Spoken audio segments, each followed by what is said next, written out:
Paolo Abilino at Janine Gutierrez inaasahang aamin sa tunay na estado ng kanilang relasyon. Katulad na lang nila Richard Gutierrez at Sara Labati ay 10 years ang pagsasama. Sina Daniel Padilla at Catherine Bernardo ay 11 years. At sina Sian Lim at Kim Chiu ay 12 years na trending sa kasalukuyan.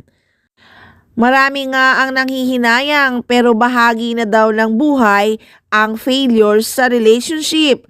Kaya nasa kanila na lang daw yon kung paano nila ihahandle at kung paano mag-move on. Nahingan kasi ng opinyon ang dalawang bida ng When I Met You in Tokyo na si Star for All Season na si Vilma Santos at Christopher De Leon tungkol sa mga naghiwalay at medyo alanganing nagbigay ng opinyon si Ate V dahil hindi naman daw niya hawak ang buhay nila at kung ano ang nasa damdamin nila. Basta ang nasabi lang ng tinaguriang Star for All Season na si Vilma Santos, so there a lot more in life than medyo nasaktan. Move on and try to learn more, diba? Sabi pa ni Ate B. At dagdag pa nga ni Ate V, but again, hindi natin sinasabi na hindi masakit. Definitely masakit yan. Pero at the end of the day, may kasabihan na bayaan niyong dumaan pero huwag niyong istambayan. At ang nakakatawa ay nadulas si Christopher De Leon tungkol sa breakup naman na pinagdaanan ni Janine Gutierrez. Nasabi pa nga niya, yung malapit sa akin na nag-break yung isang anak ko, oo nga napatigil bigla si Boyet sa pagsasalita. Obvious na ang apo niyang si Janine Gutierrez ang tinutukoy niya. At inurirat na nga ng tanong si Christopher De Leon pero hindi na nagsalita ang aktor.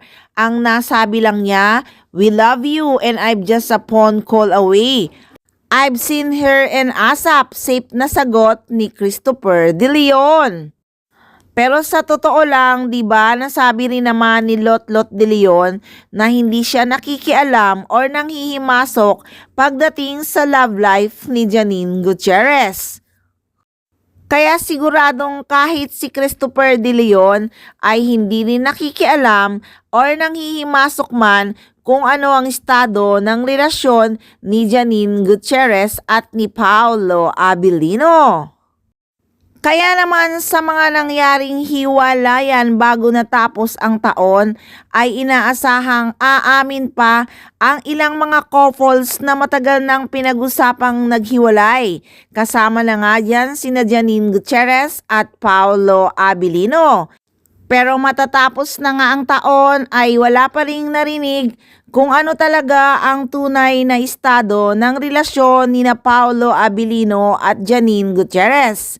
Kaya abang-abang lang tayo guys at aamin din ang paunin.